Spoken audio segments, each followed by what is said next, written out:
Et vous? Oui, oui, vous qui travaillez sur un chantier.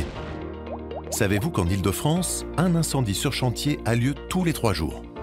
C'est beaucoup, hein? C'est beaucoup et ce n'est pas sans conséquences. Outre le risque dramatique de voir des personnes décédées ou grièvement blessées, les incendies causent de nombreux préjudices. Des dommages matériels, des conséquences financières, des retards de chantier pouvant durer plusieurs mois, des impacts sur les avoisinants, mais ils sont aussi un risque d'image dégradée pour tous les acteurs responsables. Bref, aussi vrai que le feu ça brûle, un incendie, c'est sérieux. Voilà pourquoi il faut connaître les situations à risque. Elles sont de 2 types. D'abord, celles qui surviennent autour du chantier.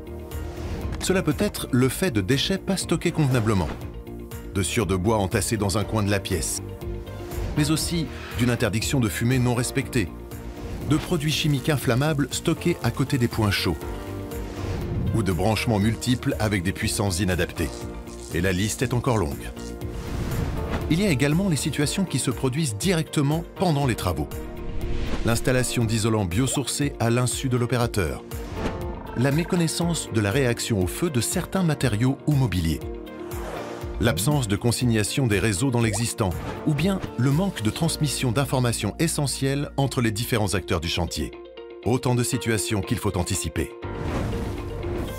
Vous allez me dire, c'est bien beau, mais une fois qu'on sait tout ça, comment prévenir les risques? Premièrement, il faut s'assurer d'une bonne organisation préalable au chantier.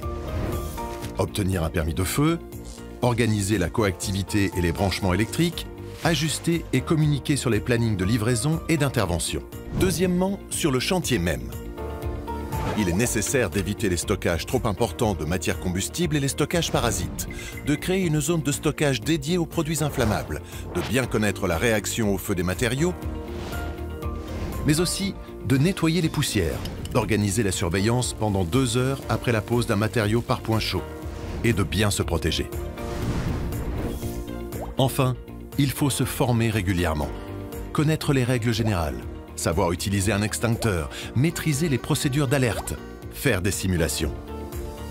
Et dans le cas de chantiers de grande ampleur, il est important d'effectuer une détection incendie et mettre en service les colonnes sèches si elles sont prévues à terme. Et enfin, informer les services de secours.